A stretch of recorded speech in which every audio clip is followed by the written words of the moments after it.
एक बार फिर से आप सभी का स्वागत है मेरे प्यारे दोस्तों आपके अपने यूट्यूब चैनल पर। मेरे प्यारे दोस्त, अगर आप एमए सेकेंड ईयर में हैं और आपने शिक्षा शास्त्र ले रखा है तो इस वीडियो को पूरा देखिएगा, क्योंकि वीडियो जो है काफ़ी ज़्यादा इंपॉर्टेंट होने वाला है और वीडियो में आपको काफ़ी ज़्यादा मज़ा भी आने वाला है। इंपॉर्टेंट इसलिए होने वाला है क्योंकि हम बात करने वाले हैं एमए सेकेंड ईयर के सेकेंड पेपर के बारे में।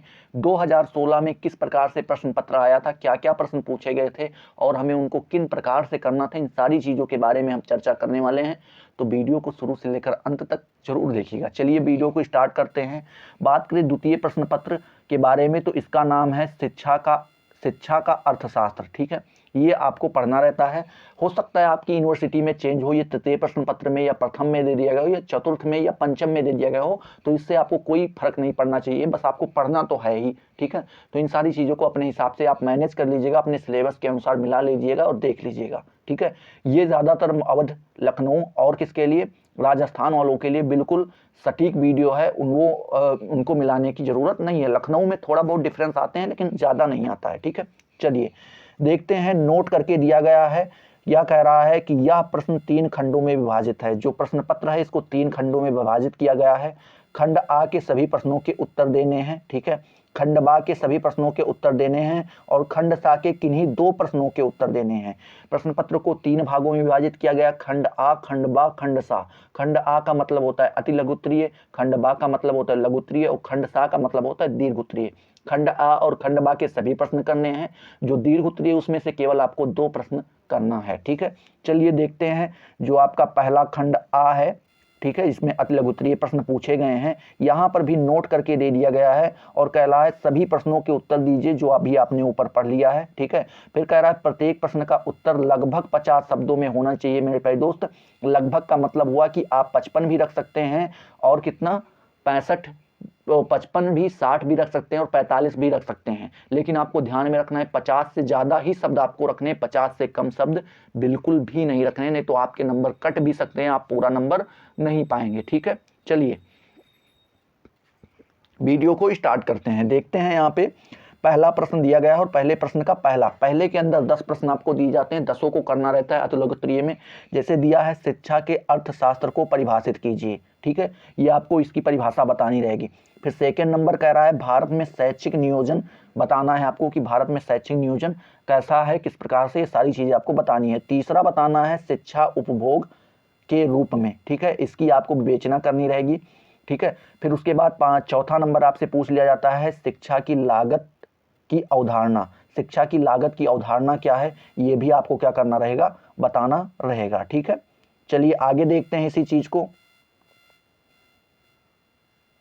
5वां नंबर प्रश्न आपसे पूछ ले रहा है शिक्षा का प्रतिफल आपको बताना है। 6ठा नंबर पूछ रहा है मीशांत लागत क्या है, ये आपको सीमांत लागत क्या है, ये आपको बताना है। अगला प्रश्न आपसे पूछ रहा है अवसर लागत क्या है, ये भी आपको बताना रहेगा। और अगला प्रश्न पूछ रहा है शिक्षा के अर्थशास्त्र की प्रकृति आपको बतानी रहेगी और शिक्षा में अदा क्या है, ये भी आपको बताना है। और शिक्षा उद्योग के रूप में क्या होती है, ये भी आपको बताना रहेगा। आई होप अति लघु उत्तरीय में आपका सारा चीज क्लियर हो गया होगा। ठीक है, अगर आपने इन सारी चीजों को पढ़ रखा होगा तो आपके लिए बहुत ही आसान पेपर है। अगर नहीं पढ़ रखा है तो थोड़ी बहुत मेहनत तो करनी पड़ेगी, क्योंकि आप एमए कर रहे हैं वो भी एजुकेशन से, तो भाई पढ़ाई तो करनी पड़ती है किसी भी चीज के लिए हो। अब यहीं से आपका खंड बा स्टार्ट हो जाता है जिसमें आपसे लघु उत्तरीय प्रश्न पूछ लिए जाते हैं। नोट करके यहाँ पे दिया गया है, कह रहा है सभी प्रश्नों के उत्तर दीजिए, जो हम अभी ऊपर जान चुके हैं, सभी प्रश्नों के उत्तर देने हैं। फिर कह रहा है प्रत्येक प्रश्न का उत्तर लगभग 200 शब्दों में होना चाहिए। 200 शब्द लगभग का मतलब हो गया 190 भी हो सकता है और 220 भी हो सकता है, लेकिन आपको ध्यान में रखना है 200 प्लस ही चलना है, 200 से माइनस नहीं करना है। 200 से 220 के बीच में आप अपने शब्द को, अपनी बातों को रख सकते हैं। ठीक है, मैक्सिमम 220, मिनिमम 200 शब्द होने ही चाहिए। चलिए आगे देखते हैं। प्रश्न आपसे पूछ रहा है दूसरा नंबर की शिक्षा के अर्थशास्त्र, क्या शिक्षा के अर्थशास्त्र के विषय क्षेत्र की विवेचना कीजिए। मतलब शिक्षा का जो अर्थशास्त्र है इसके अंतर्गत हमें किन किन चीज़ों को पढ़ना पड़ता है, ये आपको बताना है। मान लीजिए प्रश्न आपको नहीं आता है तो अथवा करके एक प्रश्न और दे दिया जाता है कि मानव शक्ति के वियोजन, क्या मानव शक्ति के वियोजन में शिक्षा की भूमिका की विवेचना कीजिए, ये भी आपको बताना रहेगा। तो दोनों में से किसी एक को करना है, चाहे ये आप कर सकते हैं और चाहे ये वाला आप कर सकते हैं, दोनों में से कोई एक कर सकते हैं। ठीक है, दोनों को मत कीजिएगा। चलिए अगला तीसरा नंबर प्रश्न दिया है कि शिक्षा की उत्पादकता को प्रभावित करने वाले कारकों का वर्णन कीजिए। जो शिक्षा की उत्पादकता है उसको कौन कौन से कारक हैं जो प्रभावित करते हैं, उसका हमें क्या बताना है, वर्णन करना है। अगर मान लो ये प्रश्न आपको नहीं आता तो अथवा करके दे दिया गया है।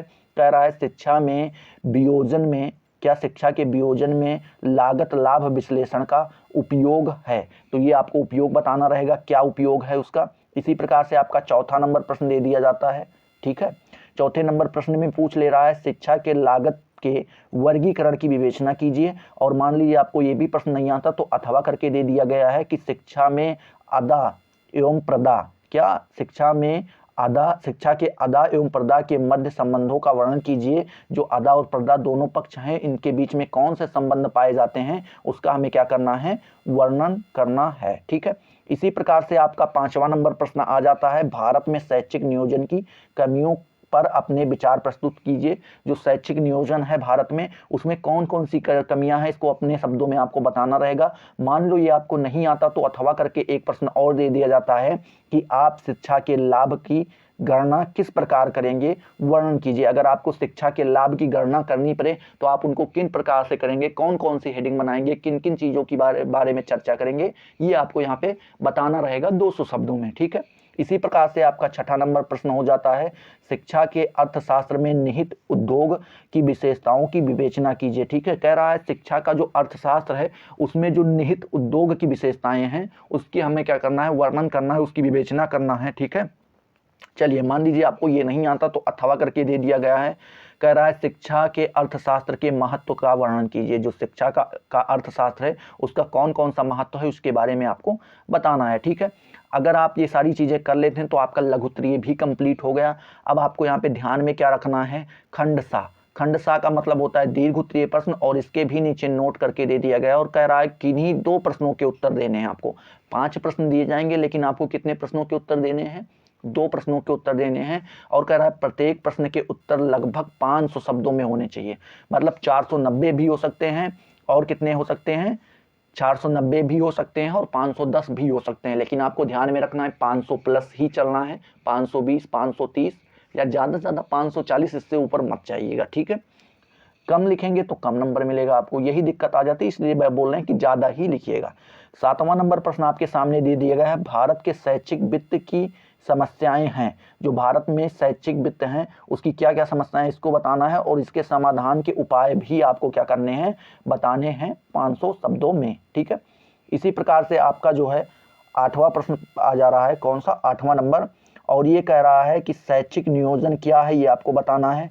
फिर इसके महत्व तथा विभिन्न सिद्धांतों की विवेचना भी करनी है। इसी प्रकार से 9वां प्रश्न पूछ रहा है, शिक्षा में सहायक अनुदान प्रणाली क्या है, इस पर एक निबंध लिखना है आपको। ठीक है, उसी प्रकार से 10वां नंबर पूछ रहा है, भारतीय पूंजी निर्माण किस प्रकार शैक्षिक विकास से जुड़ा है, ये आपको बताना है। और ये दोनों किस प्रकार राष्ट्र के विकास से जुड़े हैं, इनका भी क्या करना है, आपको वर्णन करना है। ठीक है, इसी प्रकार से आपका आखिरी प्रश्न आ जाता है, भारत में शिक्षा के विभिन्न स्तरों, केंद्र, राज्य एवं स्थानीय पर शैक्षिक कोष के स्रोतों, ठीक है, का आलोचनात्मक परीक्षण कीजिए, ये आपको बताना रहेगा।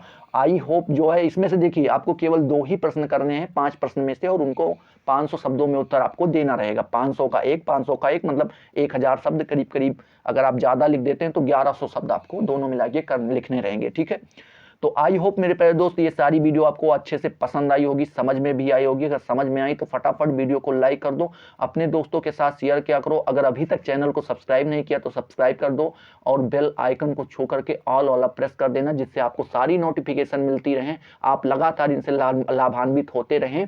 और 2016, 17, 18, 19, 20 तक के सारे प्रश्न पत्र इसी यूट्यूब चैनल पर कराए जाएंगे। तो चलिए अगले वीडियो में मिलते हैं, तब तक के लिए जय हिंद, जय भारत।